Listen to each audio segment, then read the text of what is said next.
Fans and media keep talking about how wide open the NBA is this season, but there is one team that I feel doesn't get their named mention enough, and this team is the Cleveland Cavaliers. Before we get into why I think the Cavaliers are the NBA's most underrated team, make sure you guys go down below, hit the like button, hit the subscribe button, comment if you think the Cavaliers are a contender or not, and let's get right into it. So the biggest reason why I think the Cavaliers are the NBA's most underrated team, and not only that, why I think they're contenders, is because I think they check every box that I have when it comes to contenders.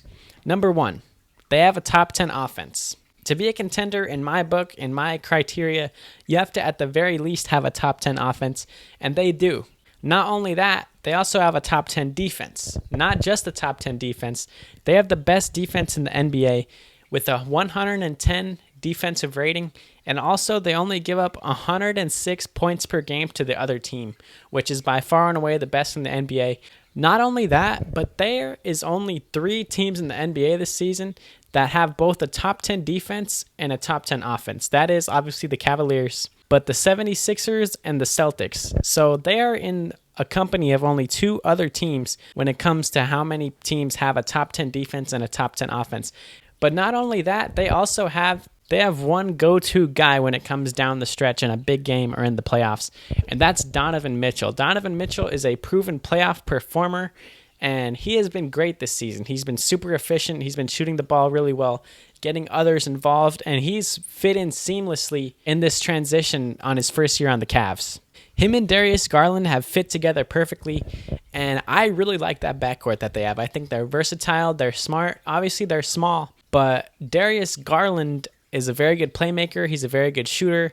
He had a great season last year, and he has really been a nice sort of number 2 or like a 1B to Donovan Mitchell. You know, he takes pressure off of Mitchell. He playmakes. He shoots the ball well, and he's just been a very good point guard for them this season. And while they have, as I did mention, their backcourt of Mitchell and Garland are small, and they're not really what you aspire for your backcourt to be on the defensive end, they make up for that with their front court, with Evan Mobley and Jarrett Allen. With those 2 guys, the Cavaliers have an elite interior defense. Evan Mobley should be in conversations for an all-defensive team this season, and for a player that's only in his second NBA season, that is incredible. That's insane.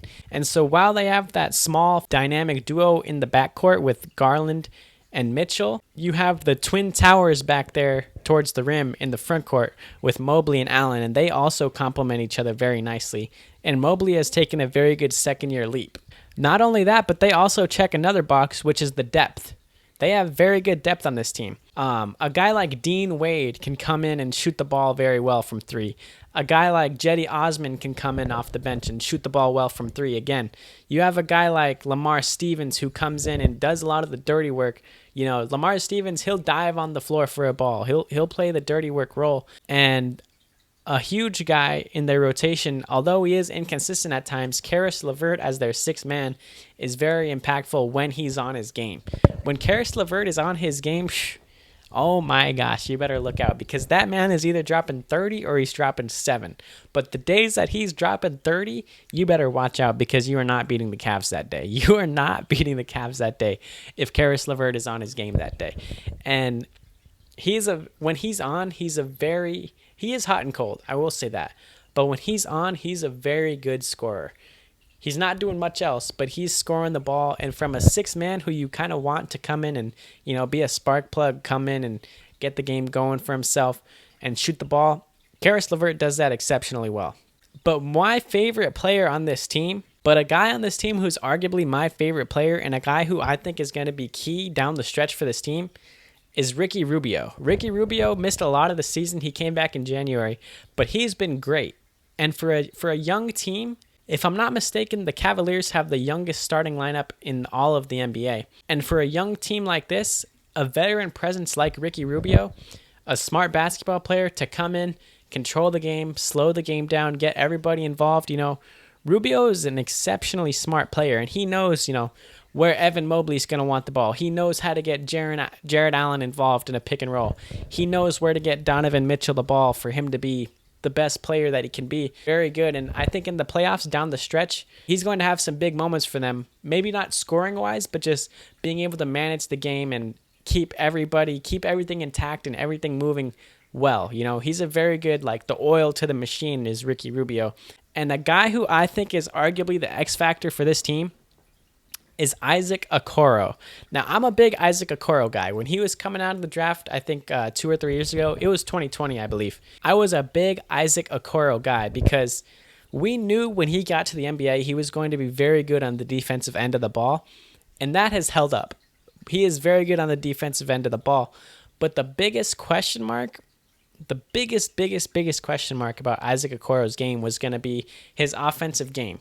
We knew that he was going to be good on the defensive side of the ball, but we've seen players who are drafted as defensive players who, you know, they turn out to be like Stanley Johnson, right? Or we also see players who get drafted to be defensive players, develop their game, and turn out to be Kawhi Leonard. Now, obviously, it's not that big of a drastic jump, but Isaac Okoro, the thought process was if he gets his offensive game developed more and more at the NBA level, he will turn out to be very good. The first couple seasons of his career, I'm not going to lie, I was disappointed because he was an inefficient three-point shooter, and he was just kind of a black hole on the offensive side of the ball.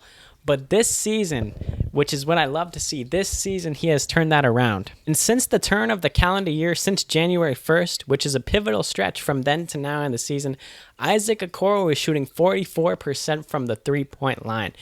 And this was a huge question mark about this team, was that you have the two backcourt players. We know Garland and Mitchell are going to be great. You have the two backcourt players. We knew Mobley and Allen were going to be great. But as far as the small forward position, that wing position that is so crucial in the NBA, who was going to fill that role? And they needed Isaac Okoro to step up. And him shooting 44% from three since January 1st is amazing. Absolutely amazing. Because not only is he going to be there to guard the best perimeter player, which in the Eastern Conference, you're going to have to go against a lot of good perimeter players. You're going to have to face a lot of dynamic guards, and having a guy like Okoro there to guard that player is great. But if he's not doing anything on the offensive end, he's damn near unplayable. And him shooting 44% from three is going to take so much pressure off of Garland and Mitchell specifically, because now people aren't going to be helping off of Isaac Okoro if he continues to shoot this well. Now, I don't think he's going to continue shooting 44% well, but 38 or 39% is realistic from this point on from Okoro. Now that we've seen a large sample size of him shooting the ball this well, I think he will continue to shoot the ball that well. And if he does, then I think this team is scary, which is why I think Okoro is actually the X factor, because we've seen how great Mitchell is in the playoffs. We know how good and how versatile Garland is. This team also matches up very well against a lot of the teams in the Eastern Conference. We know how tough it is to guard Giannis in the playoffs, but we've seen how to do it. We know that if you build a wall for Giannis, you can kind of not stop him, but minimalize him a little bit. You know, you can make it harder on him. And the Cavaliers can do that with their front court of Allen and Mobley. They can very well do that. In the Eastern Conference, you might run into the 76ers, you know, and they can throw different looks at Joel Embiid. You know, you can throw Evan Mobley at him. You can throw Jared Allen at him. You can give Joel Embiid different looks and make it tougher for him. And so a lot of the teams in the Eastern Conference, I think the Cavs match up well against. And so this is why I think people aren't talking about them as much as I think they should be as real-life contenders, because I think that's what they are. Now, the Eastern Conference is going to be very hard because you're going to probably have to play a Bucks. You're going to probably have to play a Celtics. You might run into the 76ers.